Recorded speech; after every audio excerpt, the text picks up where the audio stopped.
UCLA, a hot team. They're right in the thick of the race.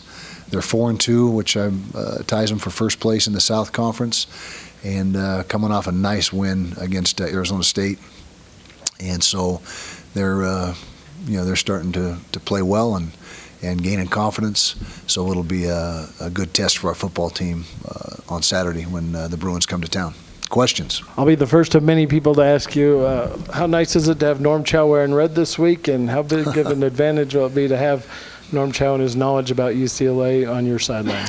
Well, we're obviously pleased he's on our staff. I mean, that's why we hired him way back when, is to is for what he brings to the table. As far as an advantage, disadvantage, I think it's a wash. I don't think there's any advantage to either team in this situation, with Norm having the insight and knowledge of their program, but them also knowing Norm and what he's all about. So I don't think that's going to play into it at all. I think they've changed enough over the last year that they've changed both coordinators, and so I just don't see that as being advantage one way or the other. Coach, you mentioned that UCLA was his hot team. Have you seen anything the last couple games that they are doing differently to kind of play a little better?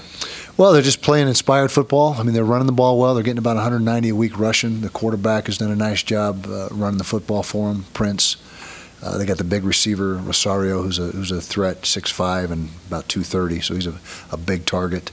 They've got a good-sized offensive line, especially their strong side. They flip-flop. They go strong and weak, and their strong guard and strong tackle are both approaching 330, so they're big physical players. The running back, Franklin, is very good, as is Coleman, the backup. And so they've got a lot of weapons on offense. They're playing hard on defense.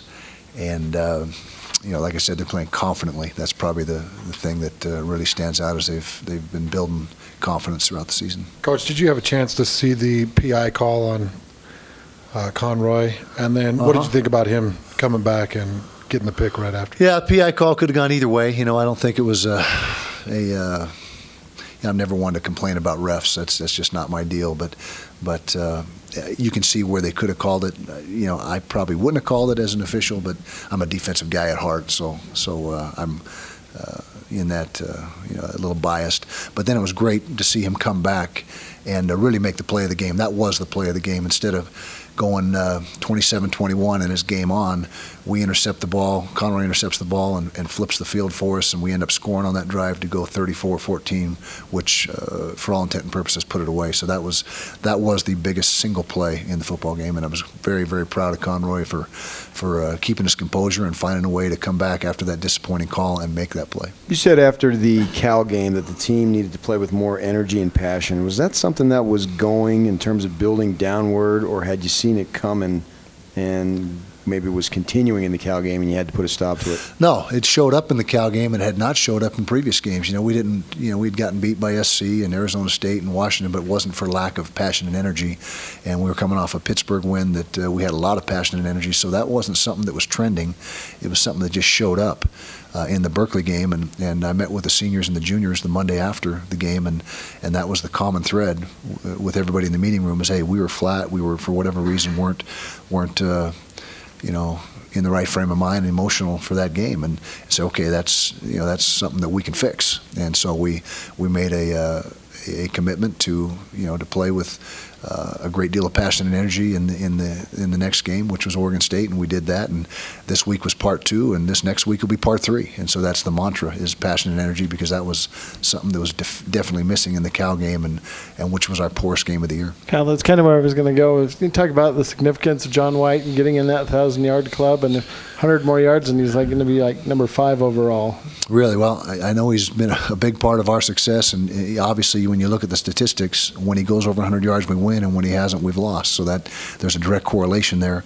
But the 1,000-yard, that's kind of a milestone and a benchmark for a running back, and to be a 1,000-yard back is a great honor, particularly in a conference like the Pac-12. And so it's and also with John being the first year in the program, he's brand new to the program, and so a lot of reasons for him and our football team in general to be proud of what he's accomplished this year.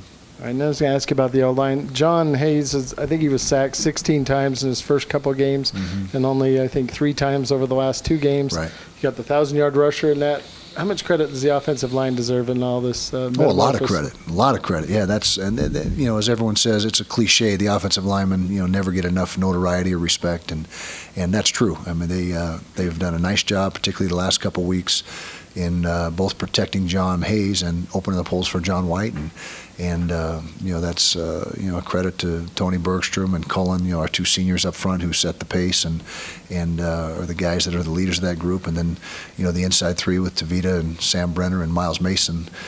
It's just a credit to what what they've been doing on the practice field with their work ethic and their preparation and all that goes into it.